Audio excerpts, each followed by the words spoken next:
अब देखिए, अगर जैसे सदन में कोई भी विधेयक पेश किया गया है और विधेयक पारित होने से पूर्व, इन्फोर्स्ड होने से पहले ही अगर किसी सदन का विघटन हो जाता है तो उस लैप्स हो जाएगा या क्या होगा, उस विधेयक पे क्या प्रभाव पड़ेगा, इस पे भी कई स्थितियां होती हैं। तो इसको हम एक बार देखते हैं चार्ट के माध्यम से। इसको भी एक तीन चीज होती है। एक होगा कि आपका विधेयक कहां से शुरू किया गया है, किस सदन से। दूसरा है आपका विधेयक कहां पे लंबित है। और तीसरा आपसे देखा जाएगा, देखना है यहाँ पे कि उसका परिणाम क्या होगा। ठीक, अब मानिए आपका कोई ए नाम का बिल है, ए बिल, ये आपकी लोकसभा से पास कर दिया गया है। लोकसभा से तो आपका विधेयक पास कर दिया गया है, तो और लंबित कहां है, राज्यसभा में। राज्यसभा ने पास नहीं किया है लेकिन वहां पे लंबित है अभी। और उसी बीच अगर आपकी लोकसभा विघटित हो जाती है तो क्या परिणाम होगा, ये बिल लैप्स हो जाएगा। फिर इस बिल को आपको फिर से पेश करना पड़ेगा, पुराना बिल आपका नहीं माना जाएगा। और दूसरी कंडीशन आती है, अगर ये आपकी लोकसभा में पेश किया गया है और लोकसभा से पारित नहीं हुआ, अभी वही है, लोकसभा में ही है, तो इस कंडीशन में भी ये लैप्स हो जाएगा।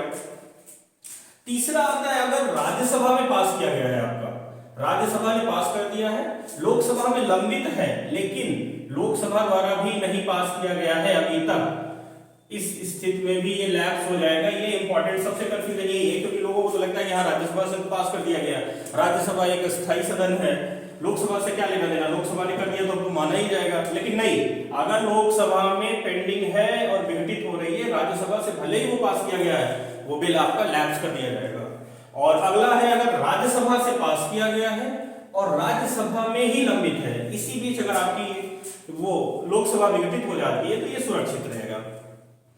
मतलब अगर किसी भी जगह में लोकसभा से संबंध, लोकसभा में चाहे लंबित है या पास है, लोकसभा तक पहुंच गया है वो, और उस बीच आपकी लोकसभा विघटित हो रही है तो वो लैप्स हो जाएगा। सिर्फ एक जगह ऐसी है जब राज्यसभा में पास हो जाएगा, और राज्यसभा में मतलब राज्यसभा में ही पेश होगा और राज्यसभा में ही है, तो आपका वो बिल सुरक्षित रहेगा। ये तो है दोनों सदनों का। दो कंडीशन और आती हैं, मान लीजिए दोनों से हो गया है, लोकसभा और राज्यसभा से हो गया है, राष्ट्रपति की उसे अनुमति, राष्ट्रपति द्वारा स्वीकृति नहीं दी गई है, तो क्या होगा, उसके पहले ही आपकी लोकसभा विघटित हो जाती है। तो इसमें भी आपकी दो केस हैं। पहला है कि दोनों सदनों से पारित हो गया है और राष्ट्रपति के पास लंबित है अगर, या राष्ट्रपति ने उसे पुनर्विचार के लिए भेज दिया है, तो इन दोनों कंडीशन में भी बिल आपका सुरक्षित रहेगा, ये लैप्स नहीं होगा, चाहे राष्ट्रपति के पास लंबित है या उसने उसके पास पुनर्विचार के लिए भेजा है। और छठवीं कंडीशन ये है कि अगर दोनों सदनों से डेडलॉक हो गया है आपका बिल, तो इस कंडीशन में दो कंडीशन बनती है। डेडलॉक होने के बाद क्या किया जाता है, अगर दोनों सदनों से डेडलॉक हो जाता है कोई भी बिल, तो उसमें क्या होता है, ज्वाइंट सिटिंग बुलाई जाती है, संयुक्त बैठक। तो इसमें अगर राष्ट्रपति ने संयुक्त बैठक की घोषणा कर दी है और उसके बाद लोकसभा विघटित हो रही है, तब तो ये सुरक्षित रहेगा।